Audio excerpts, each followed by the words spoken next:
Shalom, everyone, and today we're going to study Parashat Matot, which is towards the end of the book of Numbers. And Parashat Matot is on, you can find it in chapter 30, verse 2. וידבר משה אל ראשי המטות לבני ישראל לאמור. And Moses spoke to the heads of the staffs, saying, this is the thing, זה הדבר שציווה אדוני. This is what the thing that God ordered. Verse 3, איש כי ידור נדר לאדוני, או ישבע שבועה, לאסור איסר על נפשו, לא יחד דברו, ככל יצא מפיו יעשה. A person, when a person makes a vow to God, okay, to forbid himself from doing something that he's allowed to do, but he wants to, like, it's a vow, for instance, not to eat white sugar. White sugar, it's kosher, but it's a vow saying I'm not eating white sugar anymore forever. Okay, that's a vow.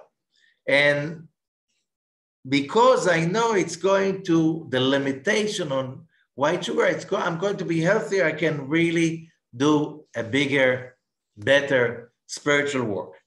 Okay, so it says, Lo yachel devaro, do not break your vow. Kechol yotze mipiv yaseh, whatever you said, whatever came out of the person's mouth, should be done. Okay? But then it gets weird. Verse 4, Ve'isha ki tidor neder la'Adonai. When a woman makes a vow, the same kind of a vow, okay, and that was in her father's home, in her youth, Ve'shama avia et nidra ve'esara, and her father heard her vow, and that she forbade herself from, enjoying white sugar or anything she forbids. And if her father was quiet about it, so all the vows should be standing. However, and then we go to verse 6.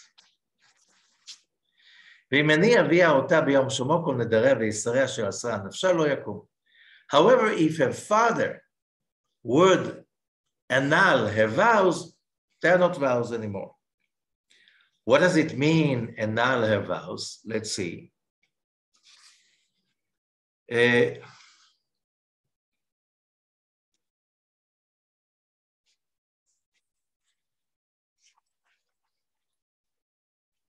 not that clear.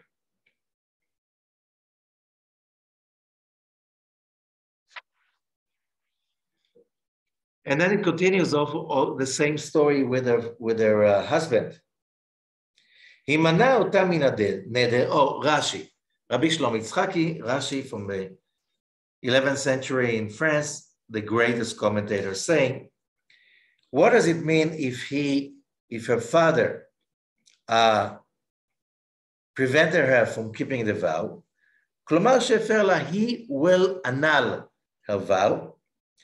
Rashi is saying, what does it mean? That he prevented her from keeping her vow. Or basically by annulling it. So it doesn't exist. This vow is not a vow. Okay, so then the vow is not a vow. Same with her father, and if she's married, her husband. Okay. And then it says, Ve'Hashem yislach la, and God will forgive her. Okay, if her father or her husband will annul the vow, God will forgive her. Okay, why does she need forgiveness? So I think this is all a code. It's always a code. But what's special about this code? And I'll explain. The language that we hear over here is very special. It's speaking about vows, and let's see, and it's speaking about the heads of the staffs. Okay, we have two words being mentioned over here. Both of them are kind of giving a symbol that we can find it in the previous parasha, Parashat Pinchas, and that will give us an amazing idea. First of all, Parashat Matot is always being read during the 3 weeks between the 17th of Tamuz and the 9th of Av, which are the 3 weeks of judgment. Okay? The 3 weeks of judgment, that means these are the days of which we know historically. On the 17th of Tammuz, the sin of the golden calf caused the breaking of the tablets.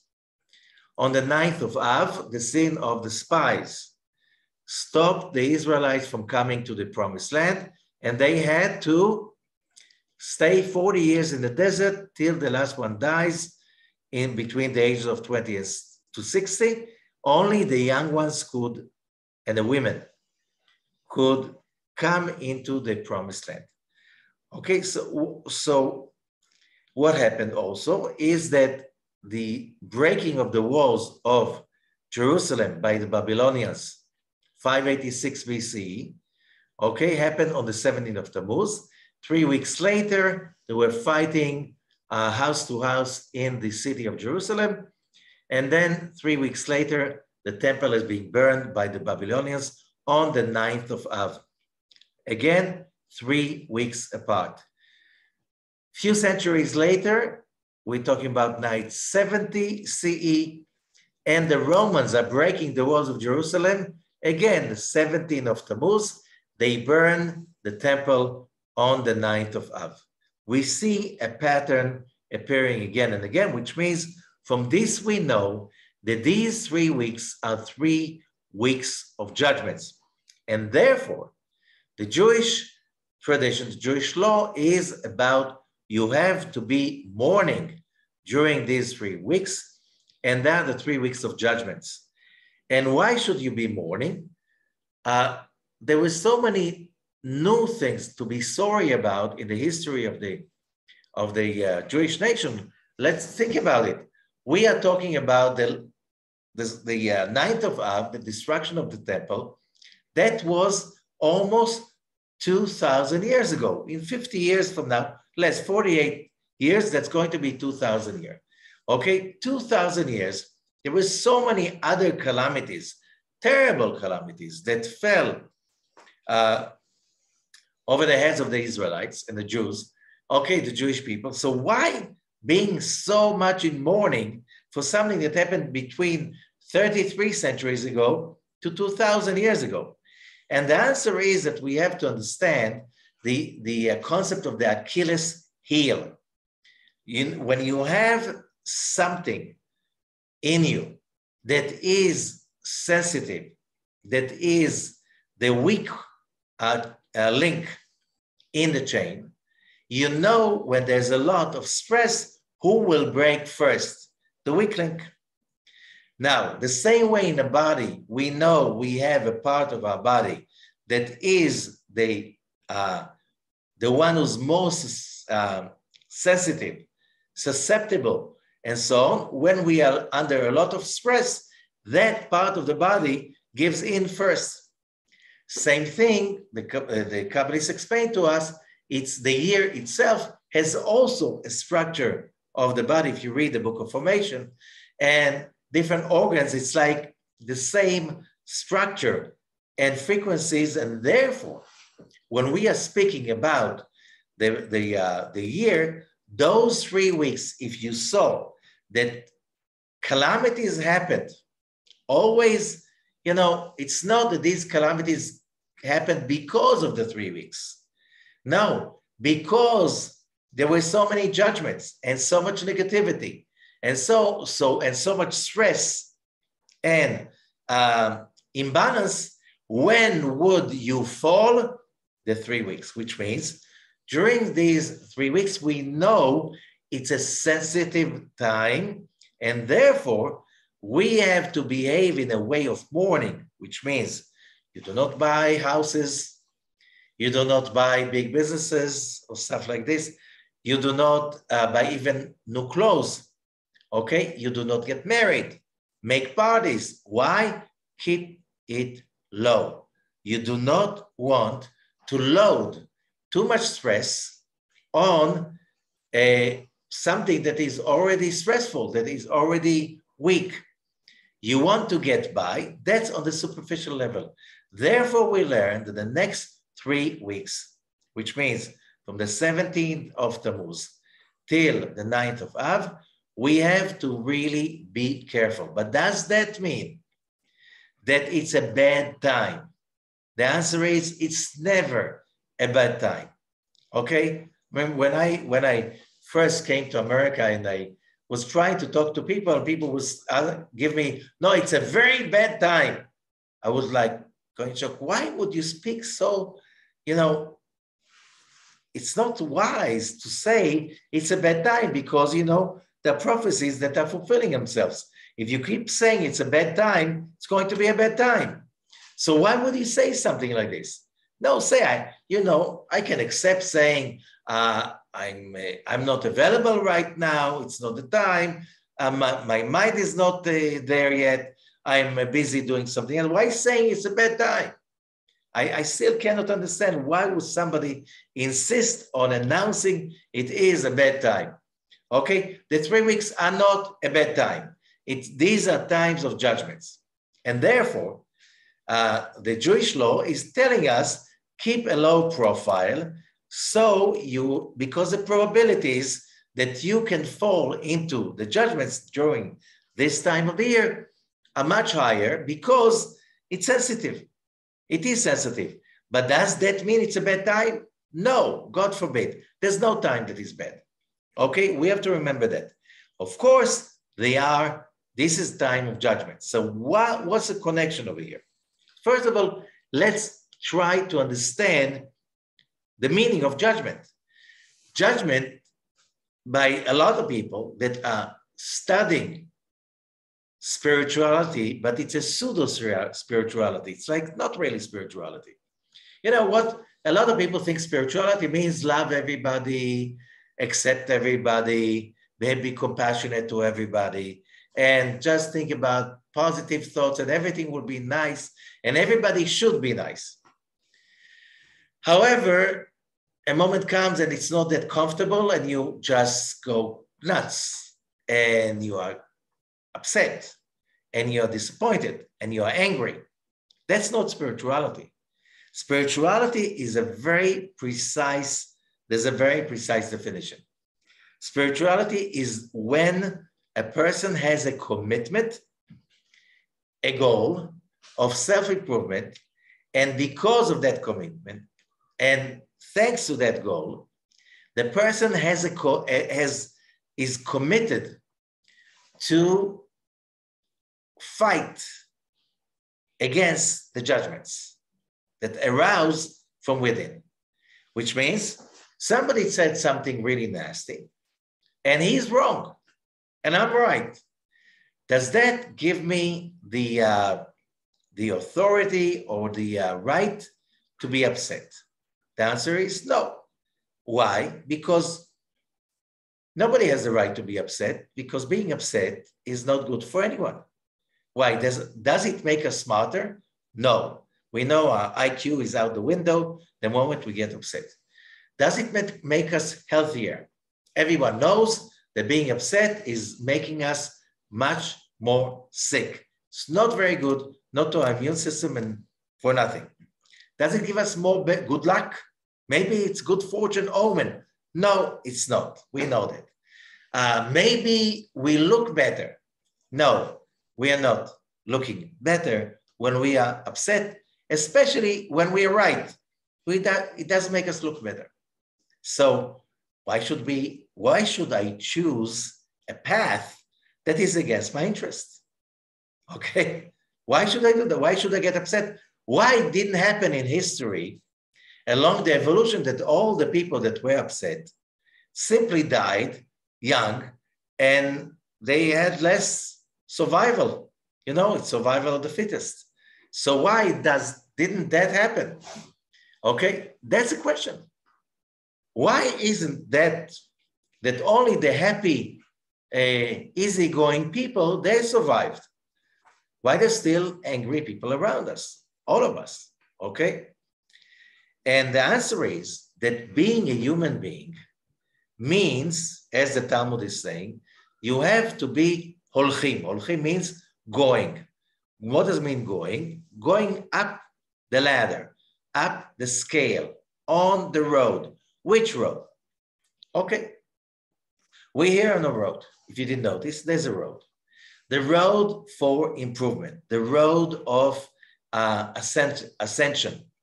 Every human being must take this road and achieve greatness. Why? Because every human soul has a godly origin, godly source.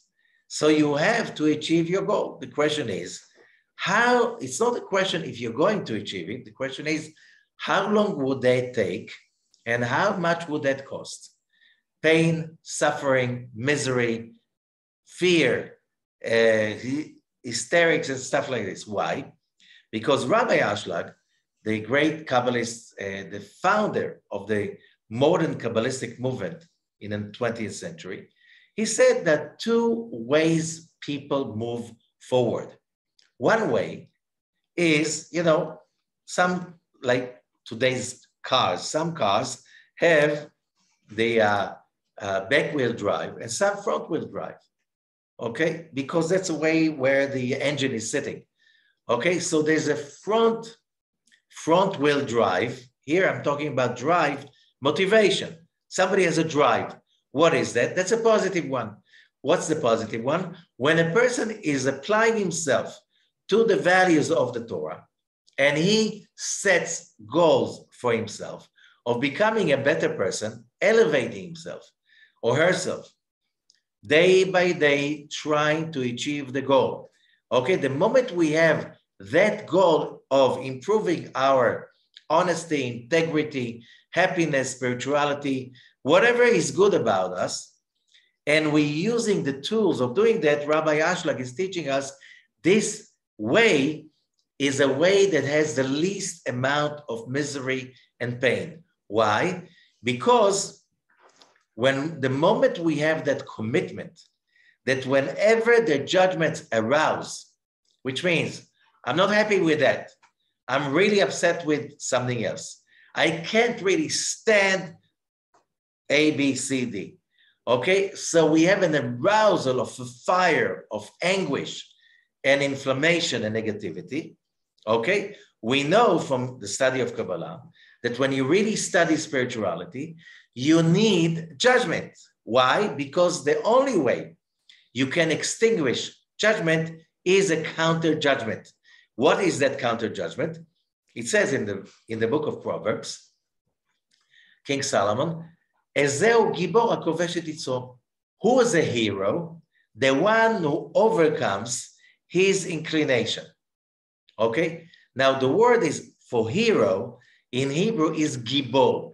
Gibor comes from the same root as gevurah, judgment, which means that judgment, the English word for judgment, is not, it does not include the same area of meaning as the word gibor. So who is a gibor? Which means, what's a real gibor? Who's a real hero? Is the person that is using the judgment in order to grow, in order to better himself, in order to raise oneself into higher levels of awareness of existence, which means the more negativity that I conquer, that I overcome. And how would I overcome? That's the power of overcoming. That's overcoming, that's using judgment as a counter judgment weapon. And what is this judgment? So we learned many times, whenever the judgment arouses, we must train ourselves day by day. It's not going to happen within a day, not even within a week, and not even within a month. It's going to take a lifetime. But we have to train, never giving up. And if we do that, and we never give up, and we never allow ourselves, oh, this time it's okay to be upset, angry, and disappointed. No, it's not. It's not. But the moment that I don't give that place for myself, in the moment that I'm totally committed, and at least I try to fight it. So Rabbi Ashlock says, the moment you do not feed your anger, you suffocating it. You started to kill it. The moment you do not associate those judgments arousing from our past lives, from past mistakes, past transgressions, everything that we did wrong, that's an accumulation of judgments. And what do judgment do? Judgment is delay, which means, let's say, you're trying to achieve success in business, and there are all kinds of unwanted delays, bureaucracy, and lack of money, and the bank, and they don't want to give you the loan they promise you. You know, there's so many delays. Until they agree, you have to bring them that document and that document, and they have to check out, and they have to discuss the issue. They'll call you, don't call them. We know that these all names of different ways of delay. Judgments create delay. Okay, now, the judgment that creates delay, let's say we're stuck in the traffic, that's delay. I need to get somewhere important on time, but I am stuck in the traffic. So what is my reaction to the delay? The delay arouses more judgments in me. So how do you solve the problem? Okay, you have judgments, you have minus in the bank, so you spend more money because minus and minus are plus. No, minus and minus is a bigger minus. Okay, remember that. It's plus only on the paper. Okay, but not in reality. So understanding that will help us to understand that the only way to destroy judgment is with minus, which means, again, another judgment, which means using judgments, but it's a good judgment. Delay what? My reaction. Delay what? My emotions. Delay what? My negativity. Delay that and transform it into positivity. When a person has that commitment, no matter what happens, a year later, let's say on New Year's Day or on your birthday, you look a year backwards and you say, whoa, what a difference I made in my life. I'm so much better. Why? That means that you use judgments, which means stop, delay, transform. Do not let that conquer you. Judgment is our biggest, most powerful tool to grow and to become a human being. Okay? Who is a man? In Hebrew, gever. Gever comes again from judgments. Who is a gever? So if you see somebody is always being annoyed, always bickering, upset, criticizing what, you say, that's a child. This is so childish. But when you see a person that solves issues, overcomes problems, build up out of challenges, he said, that's a man, okay? Also for women, geveret, okay, same word. So you use the word judgment to somebody that is really a master of his life and is really moving forward. He came to maturity. Okay, what is maturity? True maturity is not when you say, let's just make love and not war. Let us all smile and kiss and love each other and hug each other. That's childish. How do we know? The moment things with these types of people become uncomfortable, there is a blow of terrible negative emotions. And that's not maturity. That's childish. That's how when we behave like this, we behave like kids without self-control. Okay? That's not heroism. This is being controlled by fear, by pain, by anything negative, and allowing that to manage your life. So it's about the 3 weeks of judgment. It's all about us going deep and finding what really makes us grow. Judgment, which means to activate a delay that comes from the spiritual aspect, comes from my vision. The person that I would like to become is not this kind of a person. Therefore, I stop on the spot. I stop my reaction. I stop my emotions. There are two things. I'm not going to scream, but I'm not going to scream inside my head or in my heart. I should have put him in place. I should have given him the business. I could have really put him down, and I did not. But you did not stop. You're still being a victim to your own judgment. The counter judgment we're speaking about, that's a judgment of arousal, of something much bigger, greater, the desire to be a greater, bigger, better person.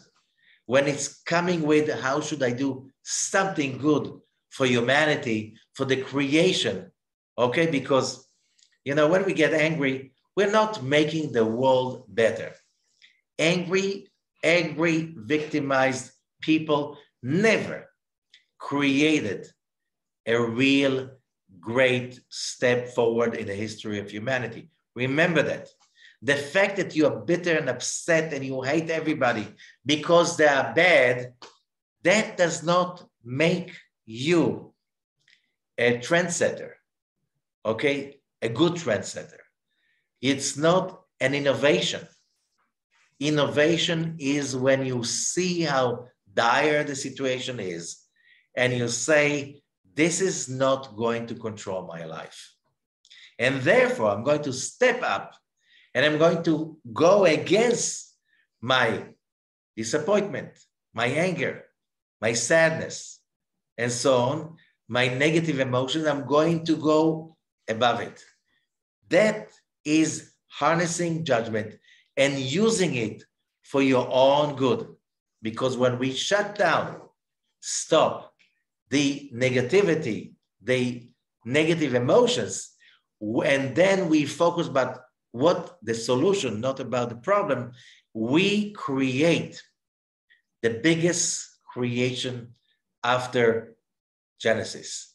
We create another vessel that can contain light, because Rabbi Ashlag explains to us that after the Tzimtzum, in the beginning, God created the heaven and the earth, everything was one, everything was perfect.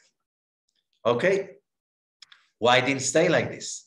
Because we were created in his image and we needed to create, we needed to be independent, we needed to give, and there's nothing, you cannot give to anyone, you cannot create anything when everything is perfect, when everyone is perfect.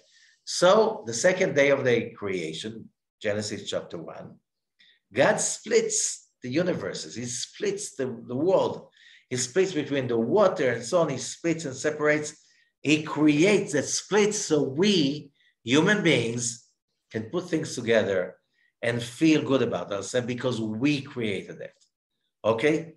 And therefore, when we take our judgment as our goal to recreate a better human being by overcoming, Rabbi Ashlag says, because we were created in the image of God, so when the world was really created the way we know it, from day 2 till 6, when the world was separated and split into many, many details, okay? And Rabbi Ashlag explains, being in such a place is a result of our inner nature that we need to create. And therefore, the only cosmically legal vessel to receive light is a vessel that we created on our own. And what vessel is that? The moment we activate judgment against our own judgment, which could be inflamed passion for whatever, you name it. You know, everybody knows where the passions are. Without any stop, I want just to take, and I care about nothing, and you know, I deserve it because I suffered, because whatever. You know the drill. Okay? If you're doing that, you're allowing the judgment, the bad one, to manage you.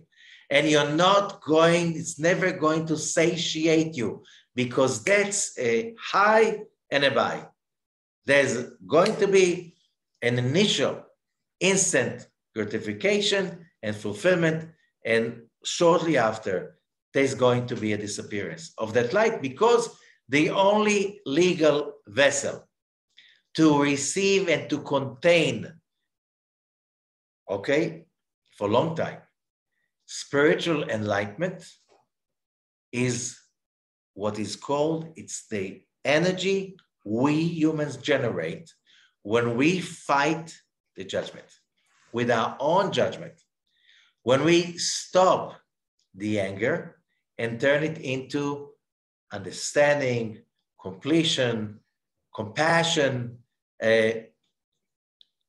elation, any kind of.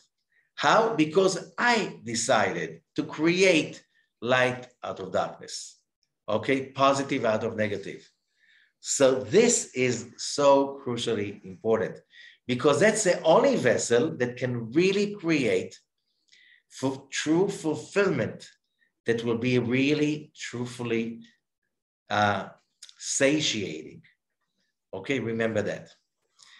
During the 3 weeks, we need to be focused on that more than any other time, because this is like the high holidays of the judgments for the whole year. So this is the time we should take control and simply make it happen, which means get into shape like no other part of the year. Okay, but how is that connected to the whole thing about a man, a father or a husband that annuls the vows of their father, of their woman in the house, which means a daughter or a wife? Okay, what's the connection? So there's no commentary about it in the Zohar, not in Parashat Matot. However, in the previous parasha, Parashat Pinchas, there's something really peculiar that speaks about it. And here it is. It speaks about a few topics that we just read the keywords in this parasha. What are the keywords? So we have vows, we heard. We have staff, which means right, Moses spoke to the heads of the staffs. He always spoke to the heads of the staff, and they taught it to their nation, to their tribes. Why do you have to mention it here? So the Rashi is saying, because to show that annulling the vows, you need a bunch. You need 3, 7, 23, 71. You need a bunch of people to annul the vows. Sometimes one will be enough. Okay, but you need someone to annul your vows, because if you're not following your vows, you create empty, because the vows are also a vessel bidding procedure, which means I will overcome my urges for, let's say, white sugar and white flour, or you know what, some other stuff that are okay, but they're not okay.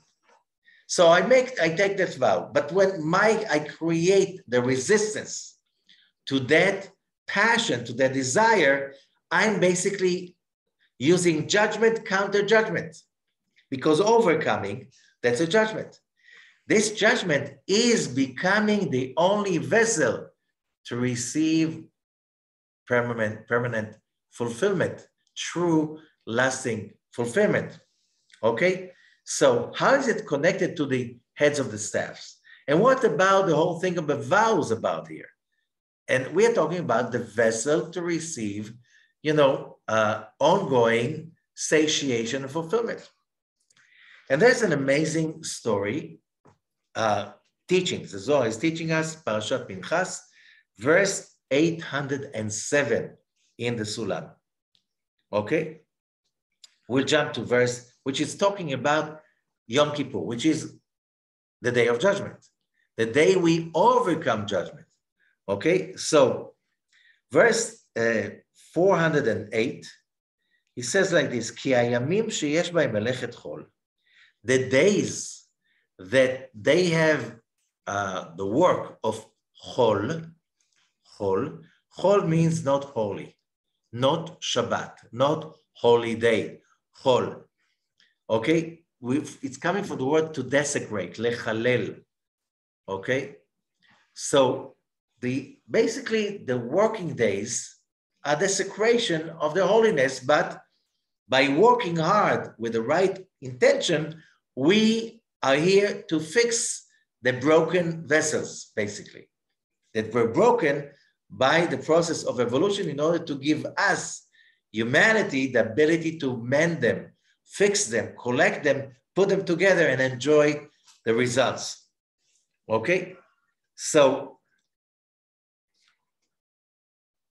and we use the same word when it says about breaking a vow is also called lo yachel devaro. That's in verse 3 in Parashat Matot. Okay, so the days of the weekdays, the days of, let's say, non-holiness, hemitzad etzadat tovera. These days, their frequency is from the side of the tree of knowledge, good and evil. And what does it mean? Good and evil. It's like you have in this world, sometimes you win, sometimes you lose. Sometimes it works, sometimes it doesn't work. He says, no, it's much deeper than that. The days of Chol, okay, they are from the tree of knowledge, good and evil. Why? Because that is a symbolism in the book of Exodus of Moses throwing his staff, and the staff is becoming a snake. And when he holds the snake by its tail, the snake becomes a staff again. Okay? So here we have explanation about what happens to people that are not really in this process, that awareness that I have to commit for a goal that is not just physical. First of all, the goal must be of a spiritual content. Who is the person I want to become? Oh, I want to become the rich person. No, that's not. A person with money, it's not a quality. Why? You can't take it with you. I'm talking about heroism, self-restraint, ambition, go and get it without shame and stuff like this. Yeah, this is what we're talking about, acquiring levels, spiritual levels. And by the way, if you do not follow that, Rabbi says, so there is another way. Either you set spiritual goals and you go forward, and then you suffer the least because every discomfort becomes a tool. You change it, you transform it, you occupy it by judgment, your own judgment, overcoming, controlling, and assimilating it. Okay, as we said, when we find ourselves into a big challenge, we have to activate that power of overcoming. I'm overcoming the grief. I'm overcoming the pain. Why? That's not going to give me any additional victory. However, if I get myself excited that whatever happened is just to try me, to give me a miracle, which means the ability to rise up to the occasion, to step up to the plate, to take the responsibility to make the difference that you want to see. Okay, that's called the counter judgment. If you do not do that, so you stay behind, no goals. Oh, you have goals. You know, some people have a goal. They want to lift that weight, okay, physical. Some others, they want to have richness, power, political power, and so on and so forth. These goals do not last.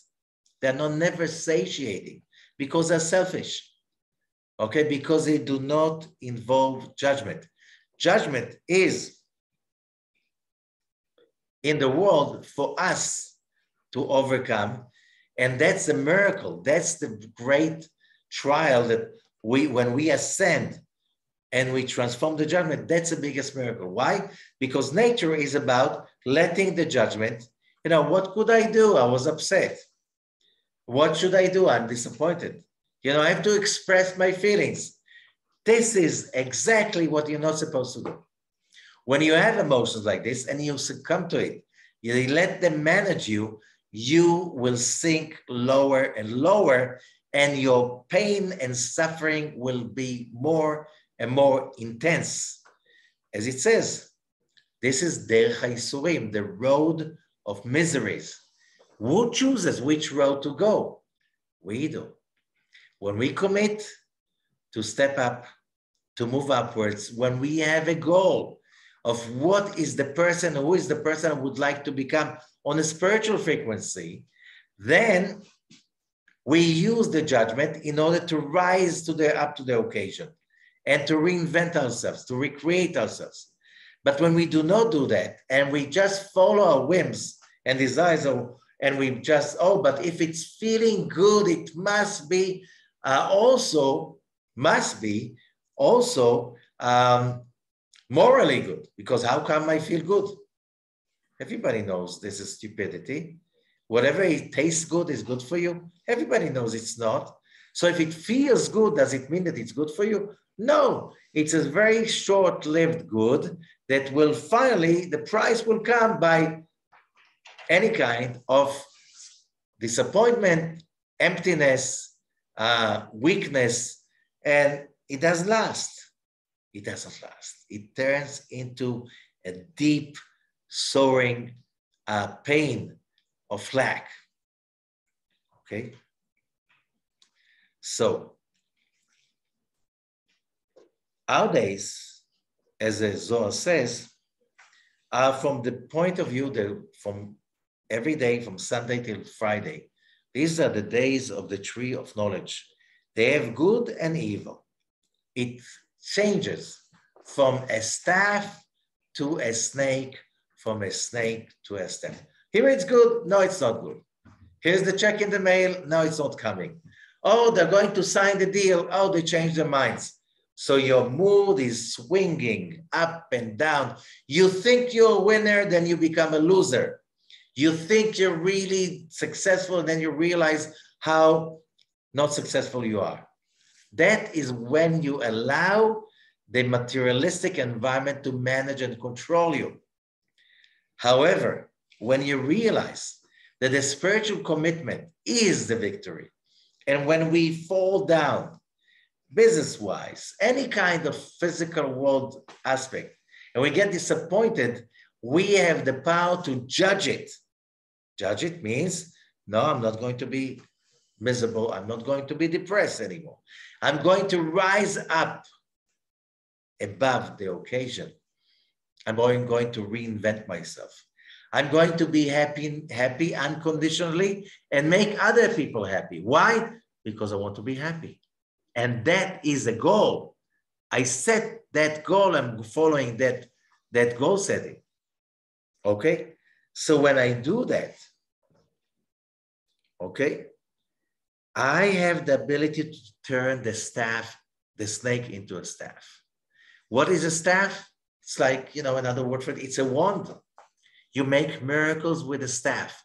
You give orders with a staff. You control and you command with a staff. How do you call the guy who's the head of the army? In many places, the chief of staffs. He is the chief among all the other staffs, all the other symbols of power. So this parsha is about the power, and the power is about using judgment instead of judgment using you. How?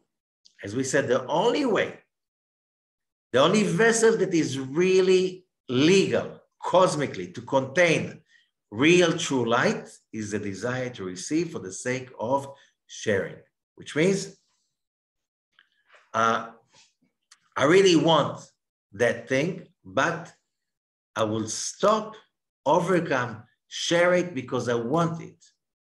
If I take all for myself, that will be bad judgment, for sure. You want to have tame judgment, good judgment, take control of yourself. Is it easy? No. Is it what we're here for? Yes. That's the only way we become slowly godly. Okay? So here, when we talk about Moses' staff, Moses had the ability to turn into a snake, but then Moses could turn it back into a staff. The staff also split the Red Sea. You could do huge things with the staff, as long as you are not controlled by the evil inclination.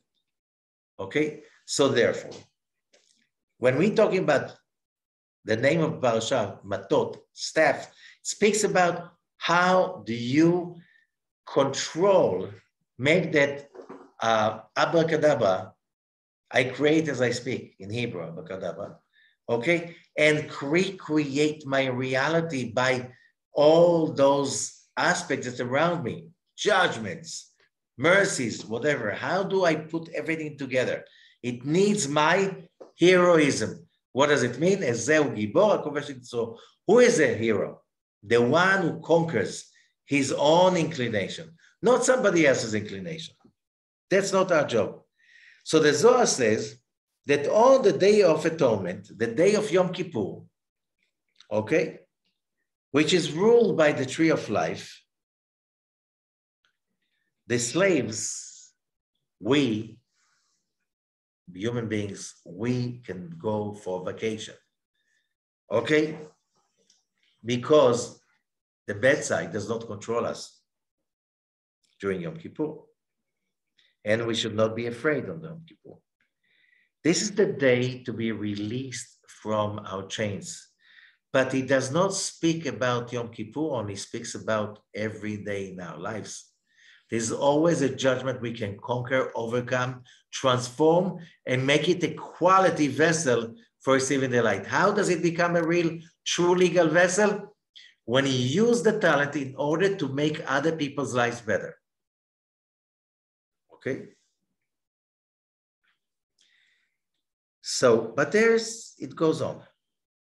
The next verse 809.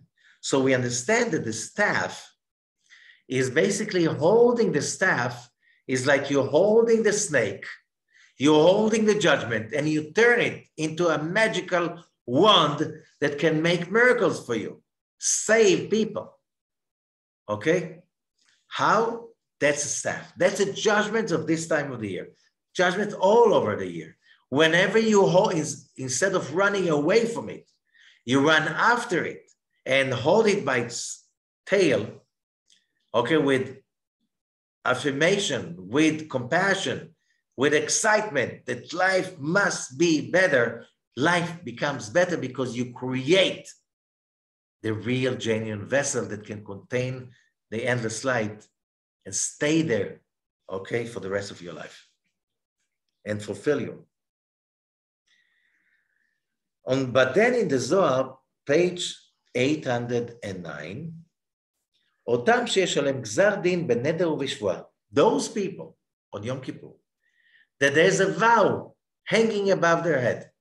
What's the vow? Okay, that's a judgment, but the judgment is with a vow.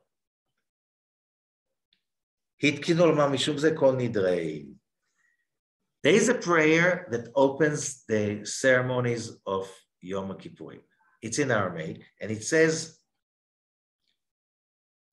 Kol nidrei v'esarei, all the vows, all the forbidden that I made upon them myself, they have no power over me anymore. Okay? And then in the end it says, and it should be forgiven for the whole congregation of Israel. Do you see how the words are planted over here? Here's the staff. That's a staff of controlling destiny. Why? When we apply initiation of judgment that we activate over the robotical judgment inside us, that angered me, that got me frustrated, that got me too much excited. And I activate that inner judgment, my own Matot, wand.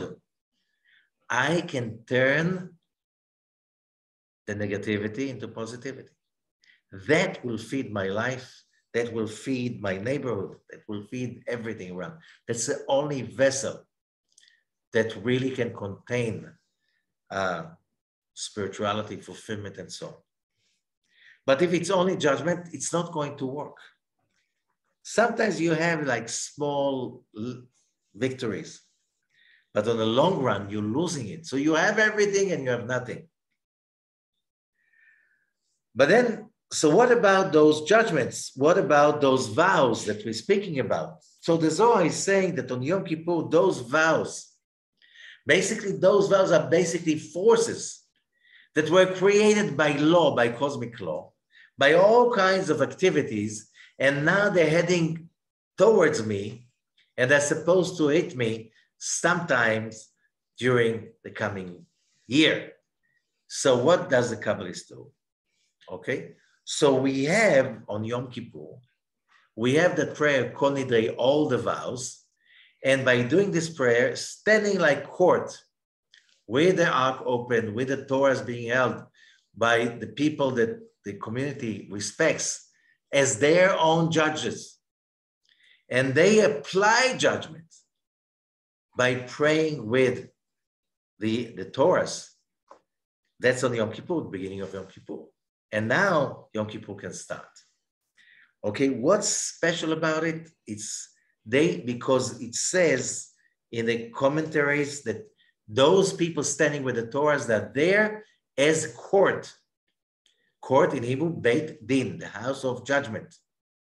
They're there in court in order to take whatever is needed, any action that is needed in order to balance the world. However, if we can change ourselves, though judgment do not exist anymore, and then it says, "V'nislach la, v'nislach lechol adat bnei Yisrael," by the end of the same words of forgiveness. Okay? And the Zohar continues and he says, there are those people that there are judgments from past years heading their direction. They're going to hit any minute. They're going to destroy their lives any minute. By saying the Kol Nidrei with the congregation, we can basically destroy those judgments and they would not hurt anyone anymore. Okay? That's a very powerful statement. So is it just for Yom Kippur? Maybe also for Parashat Matot? Yes, if it's written in this parasha, it's here for us. And how do you do that? It's all about transforming judgments into mercies. It's all about that. Not about, I don't have time, I have to make it. Not about, it's like, I'm right and you're wrong. No, it's not about that. It's about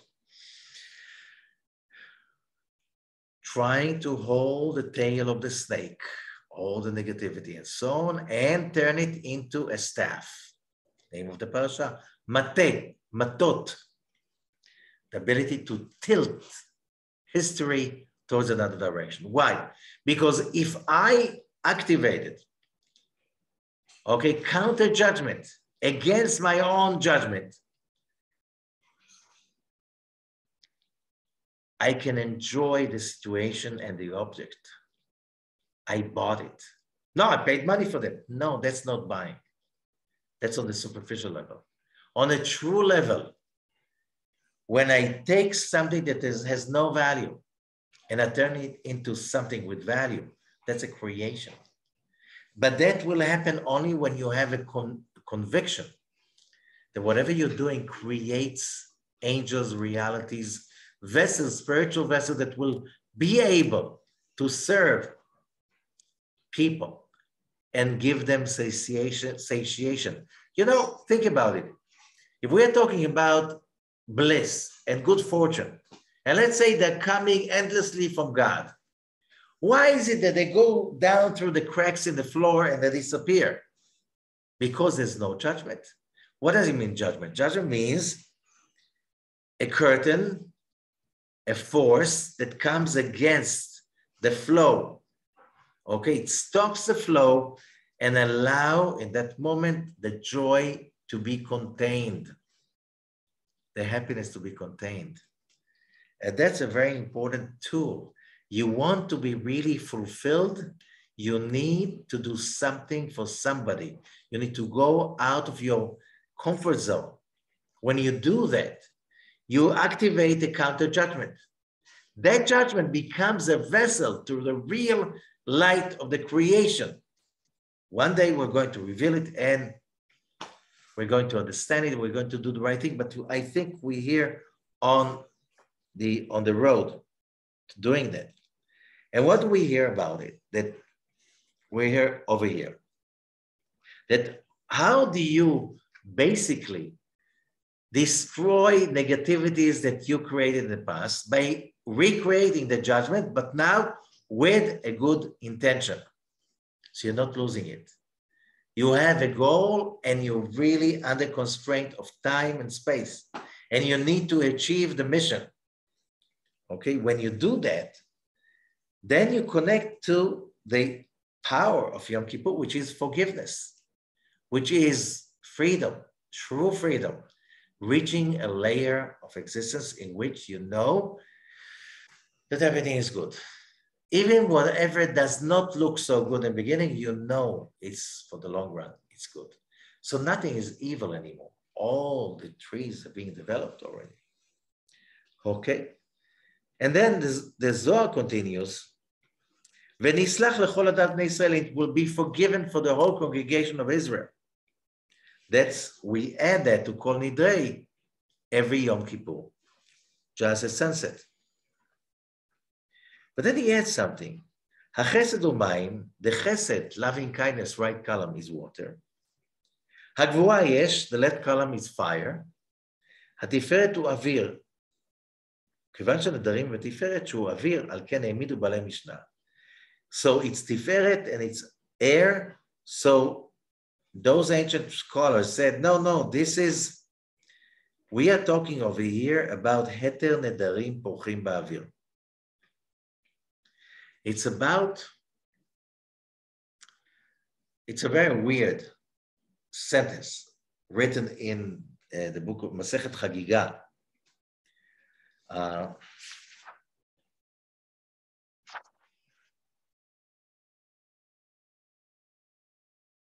Chagiga, page 10, side 1.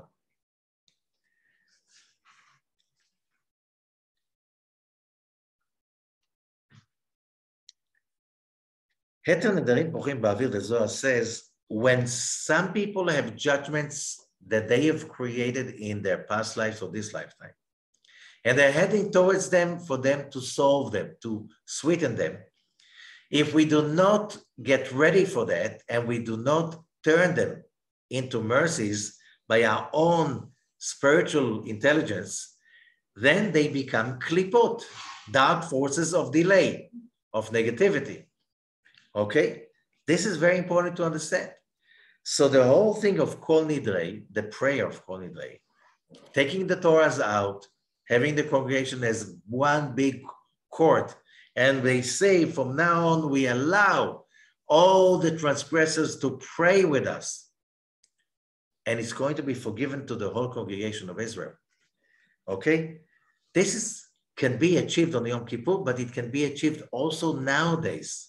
We can use the diversion from negativity to a staff, to a wand, to matot, which means lehatot in Hebrew means the verb, not the noun. The noun mateh is a staff, but the verb lehatot means to divert. Divert what? Oh, So here we go, and we read some more from Parashat Matot. And what we read over here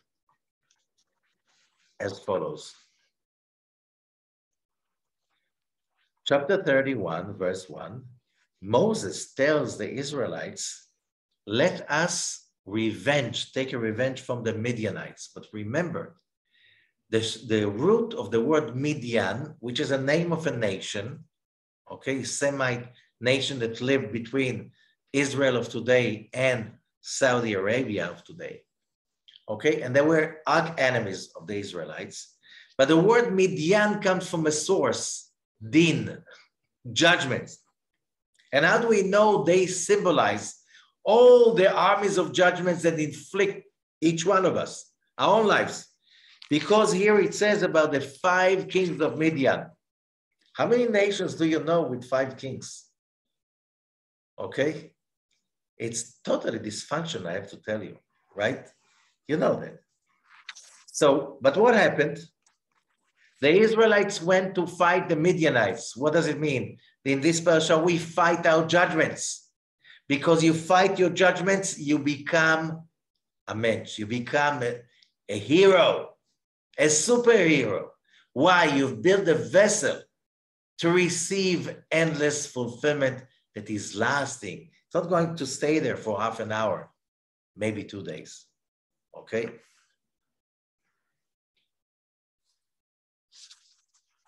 So they go, they fight the Midianites. Now we understand what the Midianites are about. Okay? And it speaks also in this fight, we don't have time to go into all the details, but it's fighting the Midianites, it's fighting negativity. That's what it is. That's what's in it for us. And now we come to another story. And that story is chapter 32. And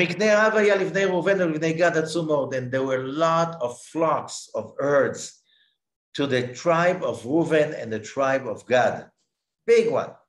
And they saw that the land that they took from the Amorites in the east bank of the river Jordan is very good for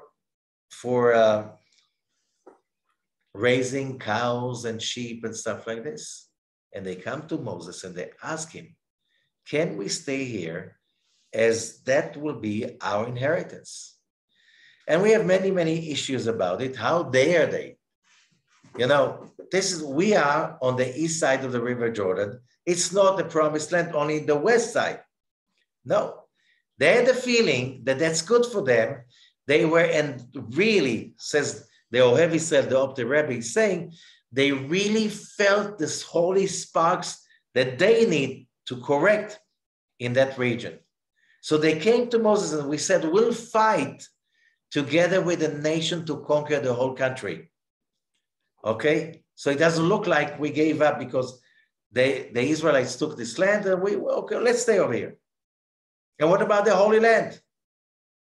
But the Zohar says that the Arizal is saying something really important. The Arizal is saying, why those tribes, Reuven, Gad, and half of Menashe, stayed in the eastern bank of the river Jordan? And he says as follows. They did the promised land, their holy land, is from the Jordan to the sea. But no, because they settled over there, the Holy Land became also the eastern part of the River Jordan, where Reuven, Gad, and half of Manasseh were living, which is a huge area. Okay? And the issue is like this. You should know, says the Arizal, Da ki Yaakov Avinu alav hashalom, Jacob, the patriarch, כשמזווק עם לאה היה סבור שהיא רחל. On his first night with Leah, he was totally sure that this is Rachel. Okay? And therefore, when Leah became pregnant with Reuben, the thought of Jacob was with Rachel, not with Leah. He was sure that this is Rachel. And he was so focused on bringing in a soul of a tribe. He meditated to bring in the soul of Joseph. So what happens now? What came into Leah? There was a blemish. And the same thing happened later on, because when Leah got pregnant, who came out? Reuben. Okay. And later on, Leah wanted another child. She could not give birth. It didn't come. So she gave her maid to Jacob, but she didn't tell him. And again, he was meditating to bring a tribe. But that was Zilpah. It was not Leah. Came out who? The tribe of Gad. So we have Reuben and Gad that came out somehow crookedly because there was a lack in the intention of Jacob. He simply did not know who he is in bed with. How could it happen? Here, especially because he was so focused in the upper worlds, he did not notice what's going on in the physical world.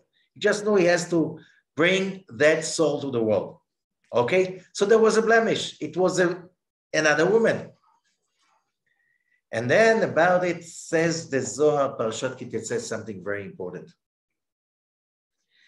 The thought is the most important thing that we have. Bad thoughts bring bad omens and bad life.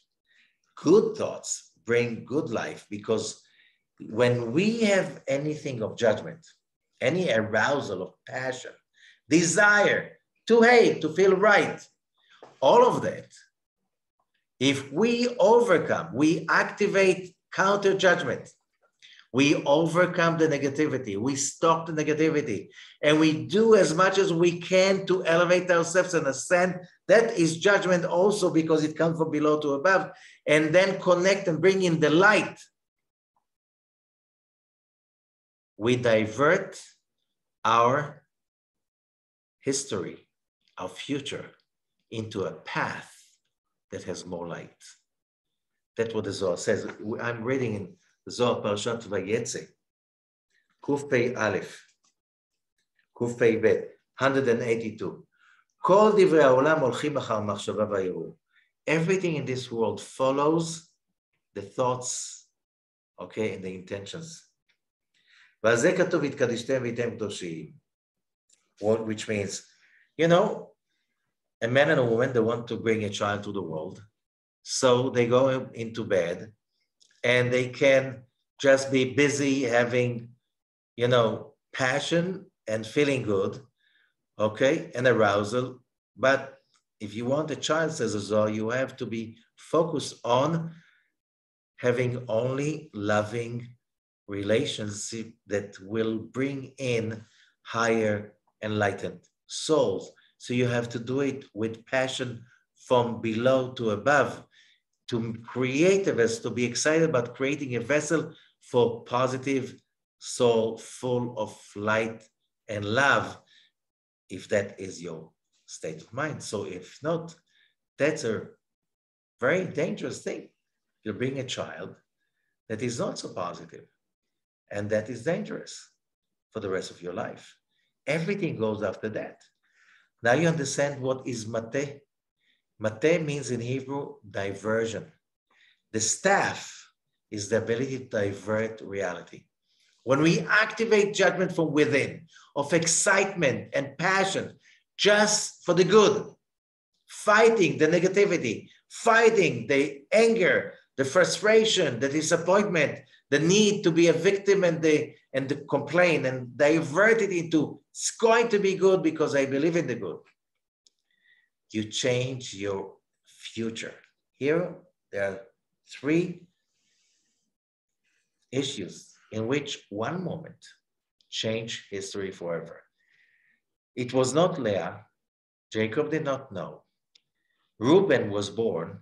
There was a blemish because Jacob was not aware. Same thing with God. Both had to stay outside the promised land. Yes, their land became a holy land, not as holy. Why? There was a thought that was not in place. Who else? Half of Menashe. And half of Menashe also, there's another story. It came, I don't want to go into the details. Okay, but same, very similar thing. Menashe was the son of Yosef and Osnat, and she was a daughter of Dinah, judgment. And there was a rape over there of Shechem. Okay, and that's how Osnat came. And then that's finally she got lost. Joseph found her in Egypt. He married her. The firstborn was Menashe. Half of it was from the judgments of Dinah. Okay, so half of Menashe stayed outside. And what happened when the exile came by the Assyrians? The first tribes to go to exile were Reuben, Gad, and half of Menashe. So here we have the lack of taking responsibility for our own judgments and transforming them will divert our future, who knows, for thousands of years ahead. And if we do take the staff, we do hold the snake in its tail, we do not run away from that, and we take responsibility for that judgment to turn it around, then we control our future. And we can annul all kinds of decrees that are mentioned here as vows. It's a cosmic vow, cause and effect. Now it will be forgiven. Now it will be erased. Now we can have a year full of freedom. This is this parasha about. This is how we deal with these 3 weeks of judgment. It's our opportunity. Thank you. Good luck for everybody.